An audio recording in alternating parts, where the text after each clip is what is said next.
Harry Belafonte became a household name.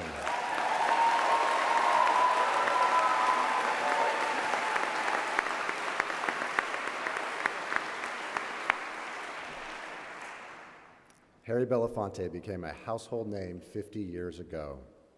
In 1953, his breakthrough hit, Matilda, introduced calypso to a broad American audience, and it seemed that this audience couldn't get enough of Belafonte and his music. 3 years later, his first album, Calypso, became the first album in the US to sell over 1 million copies.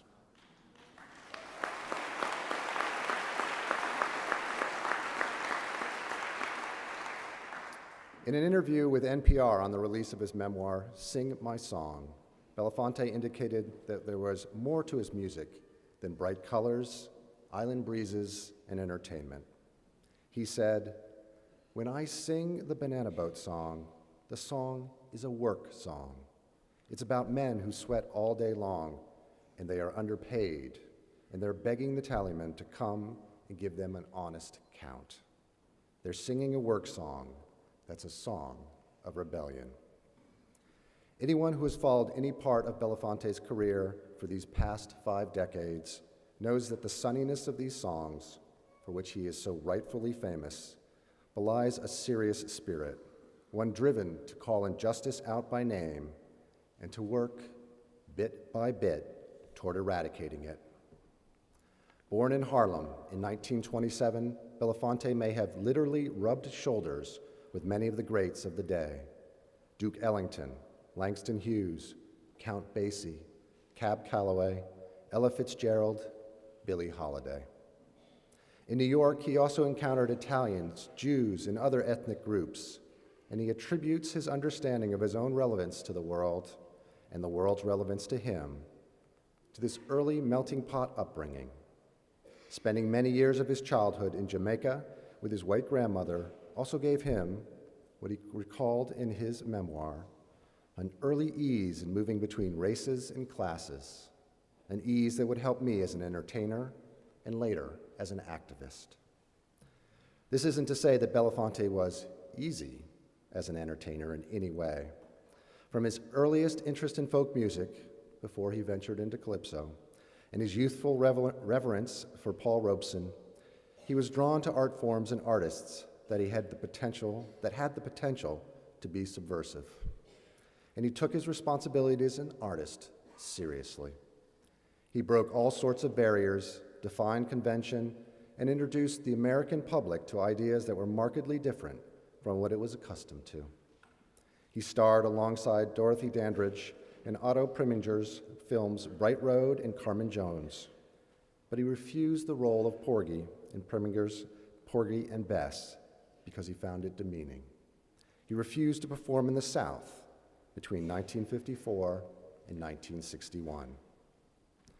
Belafonte introduced South African singers Miriam Makeba and Hugh Masekela to the American public in the 1960s.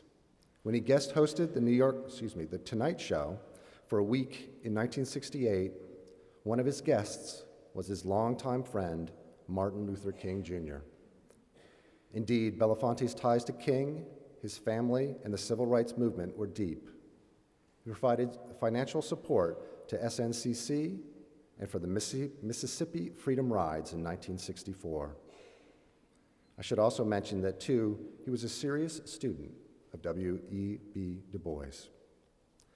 Belafonte, the child of Jamaican immigrant parents who had grown up partly in New York and partly in Jamaica, and who had gone on to serve in the U.S. Navy, has always been what we must call a citizen of the world, a cultural advisor to fledgling Peace Corps appointed by President Kennedy, a UNICEF Goodwill Ambassador, an organizer of USA for Africa, an advocate for Cuban hip-hop artists who convinced Fidel Castro to create a division for the form in the Ministry of Culture, an ardent anti-apartheid activist involved with the American Committee on Africa, the Africa Fund, and Trans-Africa Forum.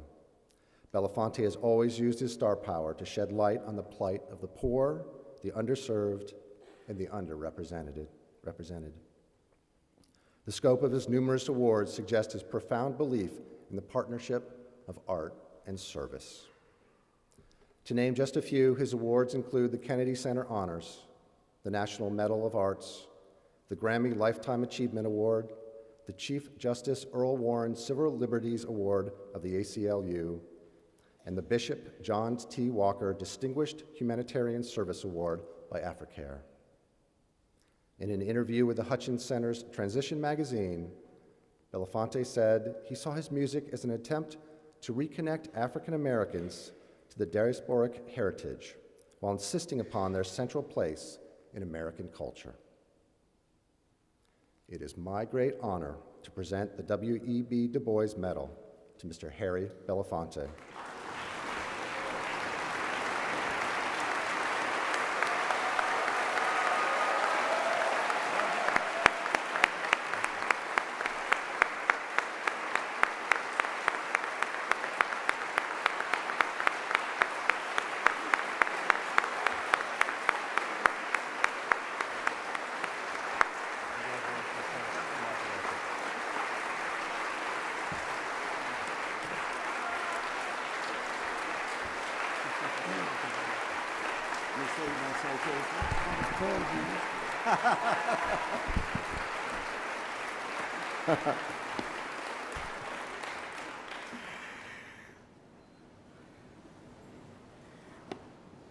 He has delighted us with his music and films for 6 decades and has inspired us with his commitment to making life better for people everywhere.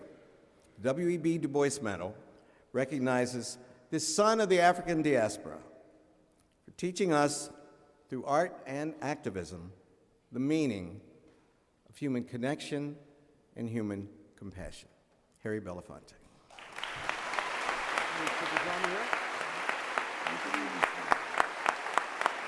Congratulations, sir.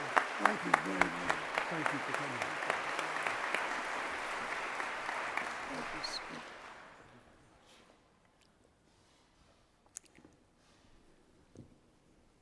Madam President and the rest of Harvard,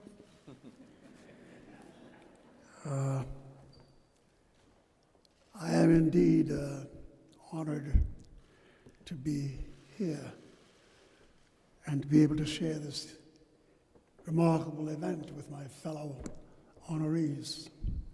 Some I know intimately, and others I know only through the way in which they have shaped the history that we speak of here.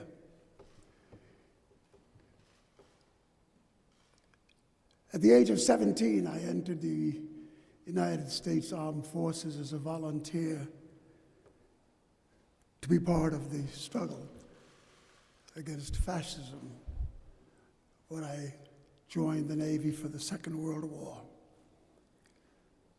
After almost 2 years in that service, we returned home with a great sense of victory that had permeated the planet,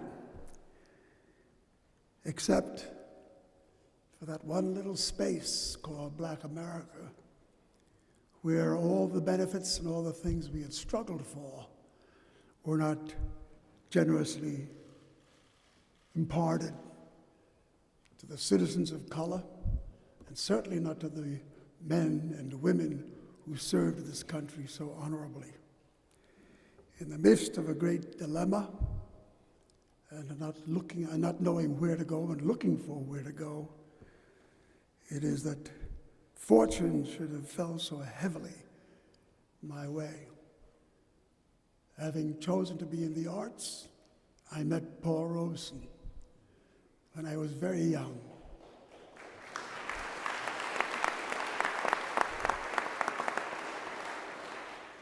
And Robeson, in turn, led me to a gentleman called W.E.B. Du Bois. And often, I sat in his home in Brooklyn with he and his wife and a great writer named John Killens to listen to hours of counsel and history and ideas that would shape profoundly the way in which I saw life and saw what my path would be. I had no expectations that I would have been offered even greater alliances with the likes of Dr. Martin Luther King Jr. and Bobby Kennedy, and certainly my fellow honoree, who means a great deal to me, John Lewis. He was a teenager when I met him. I was the elder in our group. Anyway, it is with a great sense of history and appreciation that I accept this honor. And I thank you, Skip, for all you've done for us and all those here at Harvard honoring Dr. W.B. Du Bois. Thank you.